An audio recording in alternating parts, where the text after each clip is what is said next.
और है जहां मुश्किलें बढ़ती दिखती है, वो है एसी और फ्रिज बनाने वाली कंपनियां। किस तरह की मुश्किलें और मुसीबत बढ़ सकती है, आइए कुशल हमारे साथ तैयार है बताने के लिए। कुशल बताइए क्या कुछ हो रहा है इस स्पेस में। सर देखिए, इस स्पेस में सबसे बड़ी दिक्कत जो है वो कंप्रेसर्स को लेकर, जो एसी बनाने वाली कंपनियां हैं उनके कंप्रेसर्स को लेकर इशू हो सकता है कि वहां पर जो सप्लाई और शॉर्टेज है वो क्लियरली आ सकती है, और ऐसी कुछ रिपोर्ट्स आती हुई नजर आ रही है। तो एसी और रेफ्रिजरेटर्स के लिए कंप्रेसर्स की आपको आगे चलकर शॉर्टेज होती हुई दिख सकती है। और कुछ रिपोर्ट्स के अनुसार यहाँ पर टैरिफ बढ़ने से पहले ही इन जो बाहर से ये इंडियन कंपनीज जिन कंपनियों से इंपोर्ट करती हैं कंप्रेसर्स, उन्होंने ही यहाँ पर पहले यूएस में एक्सपोर्ट्स कर दिया है। तो दिसंबर और जनवरी में यूएस को इन्होंने काफी बड़े लेवल पर कंप्रेसर्स एक्सपोर्ट किए हैं, जिस वजह से हो सकता है कि भारत के लिए कंप्रेसर्स शॉर्टेज आपको होती हुई दिखे। इनफैक्ट आप देखिए तो यहाँ पर चीनी कंपनियों को पहले से ही जो बीआईएस मंजूरी में देरी का सामना करना पड़ रहा है वो भी एक चिंता का विषय है। इनफैक्ट यहाँ पर जो तीन चाइनीज कंपनियां हैं, बीआईएस अप्रूवल अगले 4 महीने में इनके एक्सपायर भी होते हुए नजर आएंगे। तो जाहिर सी बात है कि यहाँ पर जो स्टॉक्स इन फोकस है उसमें वोल्टास लिमिटेड तो है ही, क्योंकि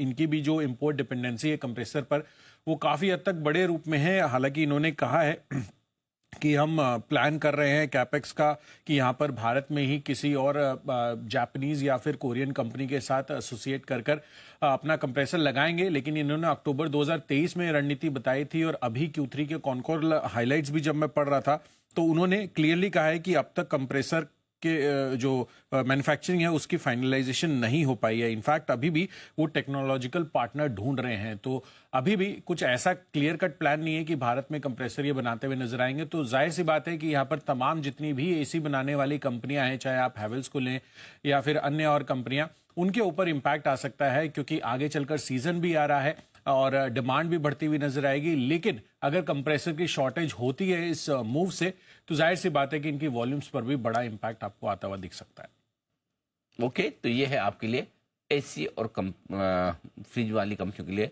नेगेटिव खबर इनके लिए होती थी। इनका मतलब रॉ मटेरियल कॉस्ट बढ़ जाएगी थोड़ी सी। रॉ मटेरियल कॉस्ट 100% बढ़ जाएगी, कहीं और से मंगवाना पड़ेगा। रॉ मटेरियल कॉस्ट तो अपनी जगह मिलना भी तो चाहिए। मिलना भी चाहिए, सबसे बड़ी बात है वो भी दूसरी दिक्कत है कि मिलना भी चाहिए। तो ये दूसरी बड़ी दिक्कत तो इस वक्त होती हुई दिख रही। तो ये है आपके लिए, और इसीलिए आज वोल्टास मैंने सुबह सुबह दिया भी। जरा एक बार वोल्टास के चार्ट्स पर राय ली जाए, कैसे दिख रहे हैं चार्ट्स। और जरा सुदीप जी देखिए जरा।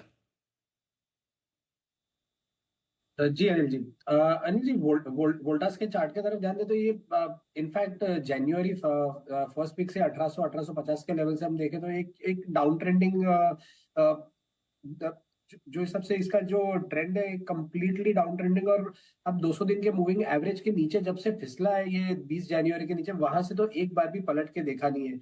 और जब एक दो बीच बीच में इंटरमीडिएट राइज भी आता है, वहां पे भी भारी बिकवाली आ रही है। तो मुझे लग रहा है यहाँ पे जो एक स्विंग, इसका जो हाई है अभी जो लेटेस्ट अभी है जो 1440 1445 का जो 20 दिन के एक्सपोनेंशियल मूविंग एवरेज के बहुत करीब है, जब तक इसके ऊपर नहीं सस्टेन करता है तब तक यहाँ पे कोई भी बॉटम रिवर्सल या एक बॉटम फिशिंग या हम कहते हैं ना एक रिवर्सल का जो पहले सिग्नल्स है वो भी नहीं आएंगे।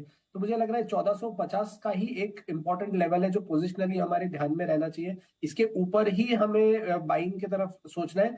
तब तक ये सेल ऑन राइज का ही चार्ट है, और मे भी शायद से जो हिसाब से ये प्रेशर है यहाँ पे 1280 1260 के भी लेवल्स आने वाले कुछ सप्ताह में आ सकते हैं।